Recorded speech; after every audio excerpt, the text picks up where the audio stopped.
La tristeza de no saber sonreír, señor Pericles Félix, es más dolorosa. La tristeza de no saber sonreír. Sí, hay personas que no sonríen, no son alegres. Eso es malo porque cuando tú dejas de sonreír, como que pierde años. La sonrisa, yo por suerte, soy una persona que hago muchos chistes, soy mejor cosa. Yo soy formal en otras cosas, pero siempre estoy con mis amigos haciendo algún tipo de chiste y cosas de eso, porque uno tiene que, la vida es tratar de sonreír. El día que tú no sonríes, claro, ese día prácticamente claro. lo pierdes. Y uno que tiene permanentemente muchos motivos por los que no reír. Claro. Muchos motivos, porque uno no es ajeno, por ejemplo, a lo que pasa en casa, al dolor, al dolor que provoca la guerra, al dolor que provoca el hambre, al dolor que provoca las cárceles. Uno no es ajeno a esas cosas, uno es sensible a esas cosas. Hay tantas razones. Y en el día a día, para los que nos gusta informarnos a través de los periódicos, lo que más tenemos es motivo, o las cosas que más se publican son las negativas. Claro, mira. Rara vez se encuentra uno algún aliento de una información positiva. Mira, tú me has escuchado decir en múltiples ocasiones que yo no veo noticias.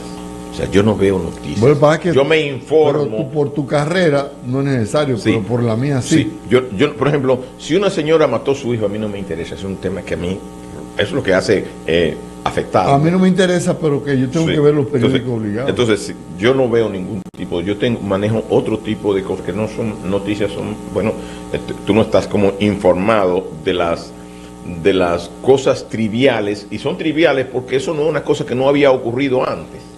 O sea, eso que un señor mató a su mujer, todas esas que son noticias malas, yo no me cargo con eso. Por lo tanto, yo jamás tú me vas a ver viendo un medio informativo que da informaciones de lo que está ocurriendo. Ahora, bueno, noticias internacionales, y eso son otro tipo de cosas, que son noticias generales, noticias particulares, noticias globales. Yo veo, pero que las particularidades, a mí así yo no entro en eso. Entonces, devolviéndome para el tema que da origen a la conversación, yo de verdad que trato siempre, y si tú ves, hay un grupo de personas con las que yo me junto, y que en muchos de estos ratos me están viendo en televisión, ven que yo siempre estoy haciendo algún tipo de chiste, de cosas, de anécdota, de cosas, porque eso es, cuando no sonríes un día, prácticamente lo has perdido.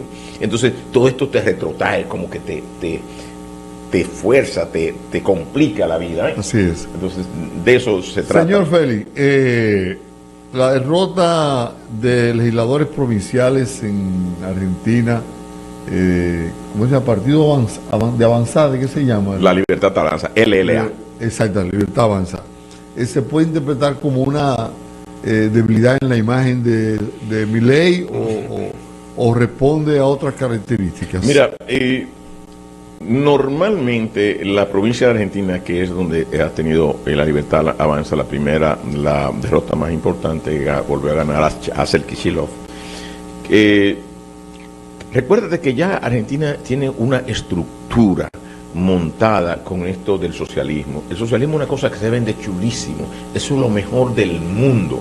Señores, el socialismo, lo malo es ponerlo a funcionar, pero venderlo es todo vamos a estar bien. Sí, qué bonito el discurso. Vamos a estar igual que los ricos. Es bonito el discurso. ¿Tú sabes? Porque vamos a estar igualitos que los ricos, sí. Solo que bajando los ricos a pobres, los que no se pueden ir. ¿Ven? Entonces le vamos a dar a todos, le vamos a dar cupones, le vamos a dar becas, no hay que pagar nada. Entonces, eso se vende muy bueno. Y eso hizo, bueno, Juan Domingo Perón lo decía así, dijo, alguien me decía, y utilizando la tesis de John Maynard Keynes, me decía, a la población dale todo lo que pidan, y cuando pidan más, dale más, y cuando sigan pidiendo más, sigue dándole más, porque eso no tiene problema, eso siempre va a funcionar bien. El asunto es, y les reitero, para la gente que le gusta el socialismo hace de todas las exigencias una necesidad, solamente que las necesidades son infinitas y los recursos son bien pequeños, los recursos no son tan grandes. Entonces, el socialismo lo primero es que viola una de las primeras leyes de la economía, que dice que no es de todo para todos. No hay de todo para todos. Entonces, no hay forma de que tú haciendo emisión monetaria, y eso lo han intentado implementar en todos los países socialistas. Por eso tú ves a Zimbabue, que tiene el dólar de Zimbabue, que cuesta como 5 o 6 millones por dólar. Y ese es un ejemplo típico porque Roger Mugabe fue un gran líder. Un gran líder. Roger Mugabe fue uno de los hombres de todos esos problemas que ocurrieron en África en la década de los 70, de la decolonización, porque Zimbabue era la antigua Rhodesia. Y al principio fue todo un éxito, claro, pero luego él, ya como siendo un hombre de 90 y pico de años, le dio ya fuera de fase totalmente y decidió hundir al país, y el país se hundió con él. Bueno, lo como ocurre con todos los sistemas habrá que hacer una revisión sobre los modelos democráticos. No hay que hacer ninguna revisión. Oye, lo que ocurre con eso es que lo que se hace siempre es distribuir. Recuérdense que el socialismo, aquella vaina que se inventó Karl Marx, una tremenda locura, que se inventó Karl Marx y apoyado dos ricos se inventaron, dos ricos, Marx y Engels. Marx no era rico, Marx era casado con una rica, pero era vago. Entonces, todo eso que se inventaron Karl Marx y Frederick Engels. Federico. Sí. Entonces, esto funciona perfecto. Y sobre todo ellos planteaban que en sociedades avanzadas, industrializadas. Pero él era hijo de un rico. Sí. Entonces, en sociedades avanzadas, y se puso de manifiesto primera vez en una sociedad primitiva, como era la sociedad rusa. Pero cuando tú llegas a sociedades como... eso de todo es de todo. Claro. Todo lo que hay es de todo. Ya. Ya eso... no hay para nadie. Violenta una condición humana. Claro. De lo mío. Y de esforzarte. Exactamente. O sea, no tienes que esforzarte porque tú vas a estar igual que el que se esfuerza bastante. No tiene valor que yo haga un sacrificio por levantarme. No hay que estudiar porque ya el sistema me lo va a dar todo. Claro, mira, yo vi una amiga hace mucho tiempo que subió en su perfil algo que decía: si ves un mono que acumula muchos bananos, debes entender que ese mono tiene problemas mentales. ¿Por qué no hace lo mismo si ves a un humano? Entonces yo le escribí a mi amiga, cuando estabas en Barahona en primaria, debiste haberte quedado con muchos de tus compañeros que están allá en condiciones deplorables. Le están vendiendo. Y no meterte a ingeniera y sacrificarte tanto si tú quisieras vivir como viven todos los demás. Porque te metiste a ingeniero para vivir diferente. Entonces, deja todas estas cosas y vete a vivir como vivían los compañeros que dejaste en primaria y que están, en muchos casos, en nuestro pueblo, los que se quedan así se vuelven piperos, lamentablemente. Y además es un asunto legítimo del ser humano, tener aspiraciones a vivir mejor, a crecer, a desarrollarte, a tener una mejor calidad de vida. Pero es un derecho, es un asunto que va contigo mismo. Pero yo quiero concluirte algo para luego finalizarte con mi ley. Te decía que recuérdate que eso luego se implementó en países como Venezuela o como Cuba, que eran países ricos con respecto a la media de los demás países, porque tenemos que medir la riqueza con respecto a los demás. Por ejemplo, Venezuela, aunque tú dijeras todo lo que tú decías de Adeco y Copey, que tenían todas las corrupciones del mundo, era un país rico. Los dominicanos no teníamos posibilidad de entrar a Venezuela. No podíamos tener amigas venezolanas, porque no estábamos a ese nivel. Ya hoy los dominicanos no quisiéramos tener mujeres venezolanas porque están en oferta. Eso lamentablemente es así. ¿Y por qué llegó eso? Bueno, porque en principio todo eso se hizo muy bueno. Todo mientras tuvo Chávez y el petróleo subió a niveles estratosféricos, bueno, pues se distribuía bien y la gente y Chávez era chulísimo. Chávez quiso construir un liderazgo latinoamericano en base a sacrificando la riqueza de su país. Claro, sí. Porque es que de eso se trata el socialismo. ¿Ves? De distribuir todo lo que está ahí, distribuirlo. Aquí también llegamos y tuvimos una cantidad de dinero con Petrocaribe, hasta que ese dinero se acabó. Lo mismo hizo Evo en Bolivia. Lo mismo hizo Cuba, por eso ven que Cuba convirtieron a esa sociedad en vagos. La población cubana es parásita, ahí no trabaja nadie, porque los cubanos hacen como si trabajaran y el Estado hace, que es para quien trabajan, hace como si le pagaran. Y ninguno de los dos, ni ellos trabajan, ni el Estado le paga. Eso es falso todo. En Cuba no se trabaja, en Cuba no hay nada, no se hace nada. en Cuba se vive ya de la solidaridad internacional de aquellos pueblos que como Venezuela, como México, que ahora está Claudia Sheinbaum mandándole petróleo todos los días. Colombia con Gustavo Petro y otras cosas que hace que se llama trata de blanca, que no es más que mandar de esos médicos que están en Cuba, que normalmente no es más que servicios de inteligencia, que extrapolan o que le pasan a Venezuela, a Colombia, a Brasil, porque ahora ya no le está comprando eso. Bolivia tuvo una cantidad, México debe tener una cantidad de médicos que es inteligencia, porque acuérdense que los cubanos son fuertes en inteligencia porque tuvieron que hacerlo. Devolviéndome para finalizar el tema con el caso de Milei, bueno, acuérdate que Milei es una persona que llega a la presidencia sin una estructura política. La libertad avanza, sí. La libertad avanza. El apoyo, lo comentábamos Feli y yo ahorita, sí. Milei llega sin ninguna estructura política y la libertad avanza fue solamente un fenómeno político que se da muy poco y bueno, Bukele es un fenómeno político, aunque hizo otra cosa también se convirtió en un fenómeno político y ha podido ir estructurando, pero estructurar en una sociedad que se acostumbró a que todas las cosas yo no sé si ustedes han visto unos videos que aparecen unas personas diciendo, tú sabes lo que yo tengo que trabajar para poder comer tal cosa, que trabajar, o sea, que antes yo comía eso sin trabajar. Y si, como dicen en la economía, no hay cena gratis. Si tú no tenías que trabajar y comías, alguien estaba trabajando por ti. Por lo tanto, los que trabajaban iban extremadamente forzados. Por eso los capitalistas para los países que comienzan en el socialismo y los negocios comienzan a resentirse y a marcharse. Y lo que no, los expropia el sistema. Por eso muchas empresas argentinas en el gobierno pasado de los Kirchner y de Fernández, Alberto Fernández, cuando digo Fernández me refiero a Cristina Fernández y Alberto Fernández, muchas empresas fueron a relocalizarse a Uruguay porque los impuestos a que son sometidos para tener el estado de bienestar que es Argentina no son asimilables para empresas. Y entonces otra cosa que se utiliza en el socialismo, que es una perversidad terrible, que es la fijación de los precios de los productos por parte del Estado. Aquí todavía existe, porque este es un Estado que yo siempre digo que el mercado no es el mercado, sino el Estado. El Estado. Yo digo, esto es un Estado loco también, y yo digo que aquí todavía debe existir por ahí una cosa que se llama control de precios. Eso existió, eso se eliminó. Yo espero que se haya eliminado. Eso se eliminó. Porque eso en una época, Pericle, eso funcionaba con inspectores en la calle. Ajá. Sí, pero que no es. Por ejemplo, mira, la dos Alemania, cuando Alemania abrió el lado de este lado, quedó bloqueada y hubo que proveerla vía aérea. Entonces, la Alemania occidental. En la Alemania occidental había algo que era como un Estado semisocialista que te decían que los precios estaban regulados por el Estado. Y pusieron a un ministro de Economía que se llama Erich Eckart. Y él dijo, ¿yo soy el ministro de Economía? Sí. De nuevo, ¿yo soy el ministro de Economía? Sí, usted es el ministro. Ah, perfecto. La primera ley, todos los precios están liberados, ponga los precios que usted le dé su gana. Venda lo que usted quiera.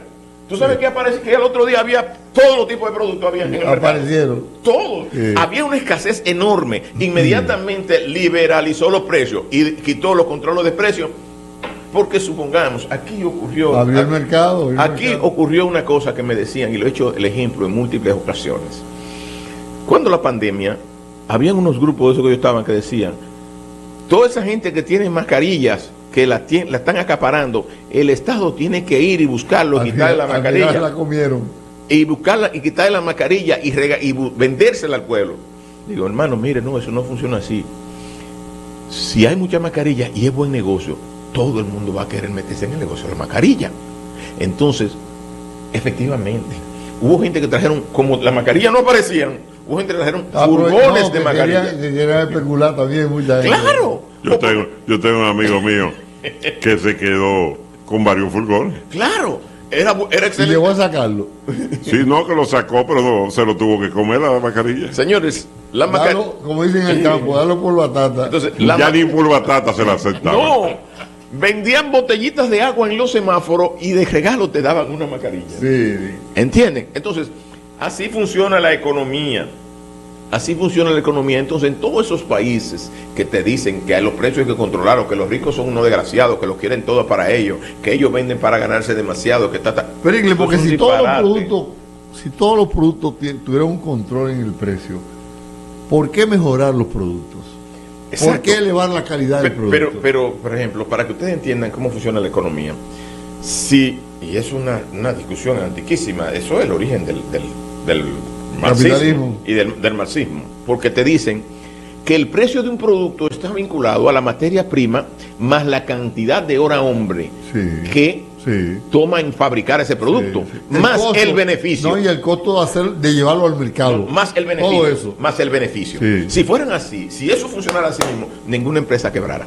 No, y lo que pasa es que siempre viene con una teoría rara. Por ejemplo, tú dices, ¿cómo es posible que el plátano en Cabral, en Tamayo, esté en finca a 8 pesos y en el supermercado está a 28? Está bien.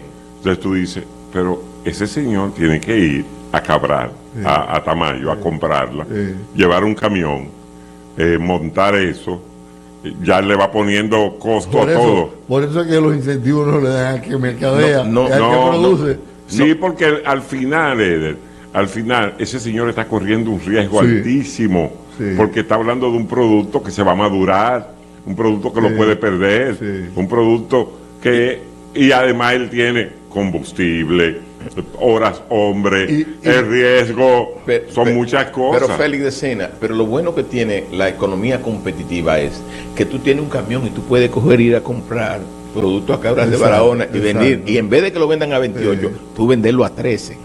No, aquí lo único que funciona el control de precio es en los combustibles, que nunca lo han dejado flotar y dejar que cada bomba compita. Porque si yo te hago una pregunta, si mi bomba, si el combustible tiene 20 pesos de beneficio, no sé cuántos tiene, dicen que por ahí, y yo quiero solo tener 10 pesos, ¿por qué no me permite el Estado que yo venda más barato? Tulbi lo hacía y se armó un lío. Claro, se armó un lío. Es que eso... yo no, pues yo le pongo el precio que yo quiero. No, le dijeron que no. Y no es justo, porque si yo quiero vender el GLP de mi estación más barato que el otro, es para tener más clientes. Claro. Porque hay muchos precios que se establecen porque el costo para ti es superior al costo que yo tengo del mismo producto. Por tanto, yo puedo venderlo más barato que tú. En Estados Unidos ustedes van a echar combustible, o van a poner, como dicen por ahí, combustible a una estación de gasolina. En Estados Unidos, hay en lugares que existen, es el expendedor, el que te lo expende. Y los precios son diferentes en todas. Yo estaba en Canadá hace unos días y fui a una estación de las reservas de indígenas que hay en Canadá. Sí. Y la reserva el combustible es mucho más barato que en los otros lugares. Ellos reservas de nativos. De nativos. Y te echan combustible. Entonces yo veo, si ellos entendían... ¿Y cómo viven esa gente? Normal. Porque ya ellos están... Ya lo que pasa es que ahora mismo tú te casas con una de ellas y tú... Lo que le queda nada más es la etnia. Sí. Tú adquieres los beneficios de ellos. Si tú te casas, ya ellos son igualitos que un canadiense normal, solamente que adquieren por sus ancestros. Si tú te casas con una joven de esa tribus, de esa etnia, entonces ya tú te meten a adquirir los beneficios, porque tú, ¿verdad? Entonces no es que ya no se puedan casar, ni van a la universidad, ni hacen todo. Si ustedes han visto cómo son los micos. ¿En Canadá eso es en la capital? En Toronto, cercano a Toronto. Entonces, pero si ustedes ven los Miccosukee también en Florida. En Florida también tiene una cantidad de beneficios. Entonces ellos te están diciendo, y si yo tengo estos beneficios, de los beneficios que yo tengo, yo puedo hacer lo que quiera con ellos. Entonces lo mismo aquí, no veo porque, bueno, yo sigo insistiendo que este es un Estado, como dijo alguien hace un tiempo, que este es un Estado muy socialista, nos están llevando al socialismo. ¿Cómo decía esa persona? Porque no lo leí bien el artículo. No, fue Aníbal de Castro que dijo, por la cantidad de personas que estaban recibiendo ayuda. Claro. El país no lo han comentado, pero parece que hacia dónde vamos. Sí, correcto. Vamos a un socialismo, y yo lo digo, señores, nosotros venimos de unos partidos que vienen de ser originalmente socialistas. Acuérdense que el PRD viene de Cuba. Y pero la Cuba de ese momento no era socialista. Pero tuvo muchísima vinculación. Cuba. Señores, tuvo muchísima vinculación. Recuérdense que el gobierno de 63 no yo, Juan Bosch se declaró marxista. Pero después. Sí, está bien, pero cuando sea, pero marxista. Juan Bosch es el líder de ese grupo originalmente. Entonces ese grupo devino en ser socialista democrático. No, inclusive Juan Bosch, cuando él regresó del exilio, se dedicó a sacarle las garrapatas al buey, sí, que eran los dirigentes de izquierda que se habían metido al PRD. Sí. Entonces todo esto, el socialismo democrático no es más que el mismo, cualquier socialismo es socialismo. Pero el socialismo democrático, bueno, eso ocurre en Alemania, ayer hablaba... O sea, ¿cómo se valora la sociedad en el caso, por ejemplo, de China? ¿Qué modelo es ese? China es un capitalismo bien salvaje con un régimen de fuerza. ¿Por qué es un capitalismo sin reglas? Porque una de las principales instituciones del capitalismo son el derecho a la propiedad privada, sí, la justicia, sí, y entonces el derecho a poder transar tus bienes cómo, cuándo y el precio que tú consideres conveniente. Esas son las instituciones del capitalismo. La justicia, fundamentalmente. Entonces, ¿en China hay justicia? No. En China hay un partido. Entonces, ¿qué en China hay? Una dictadura. ¿Como Singapur, entonces? Es que Singapur no es... en China hay una dictadura de partido único. Sí, un partido único. Una dictadura de partido único. Pero hay un sistema de producción capitalista. Exactamente. Ellos tienen un híbrido raro, pero un capitalismo... ¿Tú has oído el capitalismo salvaje? Es el capitalismo de China. Porque el otro capitalismo, tú dirás, bueno, pero por ejemplo, la gente acusa a Donald Trump de violentar muchas reglas. Pero Donald Trump lo que ha hecho en cada uno de los casos es buscar los vacíos que dejan las leyes e ir serpenteando esos vacíos, porque tú no estás violentando mientras vas utilizando esos vacíos. Por ejemplo, cuando Donald Trump, que ha quebrado varias empresas, se acoge a la ley de quiebra, no fue que Donald Trump quebró, fue que esa empresa de Donald Trump se acogió a las leyes de quiebra. ¿Tú entiendes? Y muchísimas, pero no solamente... Pero en el caso de Donald Trump en particular, porque él está por encima del bien y del mal. Y tú lo ves así ahora, pero lo que pasa es que en Estados Unidos y en los países... Porque, por ejemplo, él nos violenta a nosotros un acuerdo que ya existe previamente, que pasó por el Congreso y todo. Pero ¿por qué? ¿Por el Congreso de quién? De Estados Unidos. Sí, pero el Tratado de Libre Comercio con República Dominicana. Sí, lo que pasa es que puede también volver a renegociar eso. Sí, lo que pasa es que él lo renegocia. Sí, pero él puede renegociar lo mismo. Sí, pero es una ley que lo... No. El Derek Kafta, que por ahí se convirtió en un hombre que una de las cosas que los norteamericanos tenían en su historia, en todo, en el comercio, cuando tú negocias con un americano, una de las ventajas que era es, ya yo te dije cuánto es, y de boca funcionaba. Sí. El mercado americano siempre funcionó con ese nivel de honorabilidad, ¿verdad? Sí. Y así funcionaba el gobierno. Una vez estaba el acuerdo, ya estaba el acuerdo. Pero en el caso de Donald Trump, yo puedo tener un acuerdo, pero por ejemplo, él le subió el impuesto a Brasil porque Bolsonaro está preso. Entonces, oye, ¿qué escoge? O decide penalizar a la India porque le compra petróleo a Rusia. Correcto. Sí. Yo compro petróleo donde me sale más barato, claro, eso es parte del mercado. Claro, lo que pasa es que ahí también tiene que ver cosas. Rusia es un país que está sancionado por muchos de los países occidentales, ¿verdad? Entonces, pero las sanciones son relativas. No, espérate, son sanciones, tú tienes sanciones de primer nivel. Las sanciones de primer nivel son las sanciones que hay directamente contra, ¿verdad? Ahora, ¿qué ocurre? Hay países, y muchos, por ejemplo, cuando tú ves todos los productos que llegan a Rusia en los últimos momentos, llegan por los países, por Armenia, por Azerbaiyán, llegan, no es que a Rusia no se entre, esos son países que entonces habría que hacerle sanciones de segundo nivel. Entonces, uno de los países, o dos de los países que más se han beneficiado con los commodities rusos son China e India. Entonces te estoy diciendo, China e India, ok, nosotros tenemos, y hay una cantidad de cosas que nosotros podemos estar en desacuerdo, pero Estados Unidos ha sido el burro de carga de la mayor parte de los países. Eso es verdad. Porque también es un mercado de mucho consumo. Un mercado de mucho consumo, pero cuando yo te voy a vender a ti, tú le dices, sí, si tú quieres venderme eso a mí, yo te voy a poner un arancel de un 50%, mientras yo te tengo un arancel de 0. O sea, mientras tú me puedes vender todo lo que tú produces a mí, yo no te puedo vender nada. Y tú dices, no, a ti yo no te voy a comprar, yo le voy a comprar a Wilkin. Pero tú quieres venderme todo a mí y yo estoy aquí como un burrito de carga haciendo eso. Entonces, lo más importante con esto, con Donald Trump, podemos estar en desacuerdo, como la mayor parte de la gente está la mayor parte de la gente está en desacuerdo con Donald Trump, pero Donald Trump hace lo correcto. Es por la forma. Posiblemente por la forma. Posiblemente bueno, porque que tú no tienes, por ejemplo, ese caso de Brasil, uno de los casos. Sí. Pero entonces, oye lo que hace. Le pone la sanción a Brasil, pero excluye el jugo de naranja. Lógicamente. Sí, claro, porque Brasil es el mayor productor de jugo de naranja y el jugo de naranja es parte de la dieta americana. Le excluyó el jugo de naranja. Pero sí. En el caso, para ir más o menos en sintonía con lo que tú planteas, y parece que la historia va a resultar exitosa porque la proyección que tenía era de cuánto por ciento de crecimiento. Ahora anda por 3 y pico. Sí, o sea, todo lo que está haciendo Trump, tú no sabes qué va a ocurrir. Supón que yo le compre, que los carros de China están como van a estar como están hace un tiempo, exonerados. Pero los míos allá tienen sanciones. Entonces yo digo, ok, los tuyos tienen que pagar un 60% de impuestos. ¿Cuánto cuesta un carro chino ahora? No sé, es barato. Entonces, no sé. ¿Cuánto va a costar si yo le pongo un 60% de arancel? No se encarecen. Entonces ya ahora los míos pueden competir en mi mercado y entonces tenemos que ver ahora qué es lo que conviene. Si que tú entres el tuyo donde mí y yo entre el mío donde ti. No, de ninguna manera compiten. No, claro, no. De ninguna manera por la cantidad por la producción. No solo la cantidad, es que hay algo que no es tú no puedes competir en el mercado cuando yo pago por hora $30. Yo no puedo competir.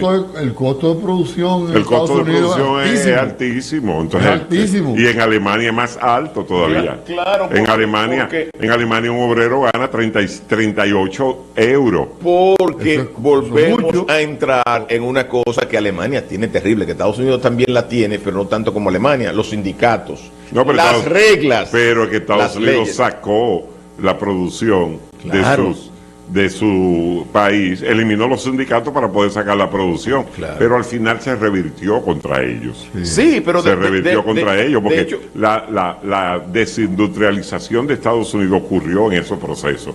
Porque el problema de toda la vida es que lo que tú crees que te conviene en un momento, después termina perjudicando. Déjame decirte algo ahí, Feli, en ese lado, para que tú entiendas.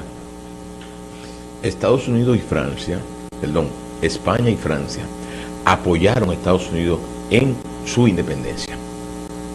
Los dos perjudicados de la independencia norteamericana fueron Francia y España. Le quitó el territorio, bueno, no le quitó, ahí está en la Luisiana, que es un acuerdo... Y Florida, después. Después le quitó la Florida, y después cogió medio México, que era Nueva España. Medio México era Nueva España, que eso todavía era Nueva España, que era la salida de un imperio que estaba en desbandada, y en ese tiempo, porque estamos hablando del 15 al 48, la independencia de México el 15, y en el 48 todavía México no era y hay todos esos santos que hay en esa parte de allá, San Diego, San Francisco. Todo eso era español. Sí. Por ejemplo, una de las ciudades que le gusta siempre, un amigo mío, a mí me gusta, es San Agustín, que es la ciudad más antigua. Más antigua. Por ahí entró la civilización.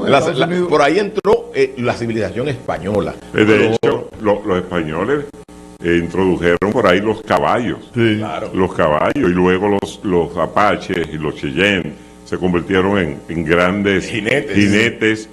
Y de hecho, para que ustedes tengan idea, el estado de Texas, los mexicanos le cedieron a los colonos norteamericanos la protección por los problemas con los indígenas.